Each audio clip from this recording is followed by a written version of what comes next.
Hello and welcome. In this lesson, we are going to look at how to use the fill function of Excel in another way. We call it the double click to fill function of Excel.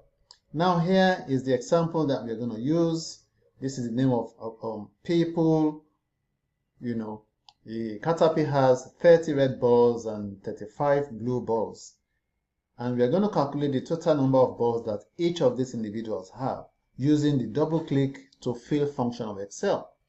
Now, if you come here and remember how we calculated, we make references to cells in doing our addition in the previous lesson.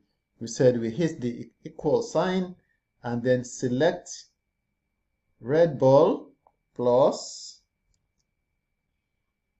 blue ball for Caterpillar and then hit enter. So Caterpillar has a total of 65 balls. Now, how do we now apply that formula to find the number of balls that all these other persons have? All we need to do is to target the fill icon and then double click. Woof.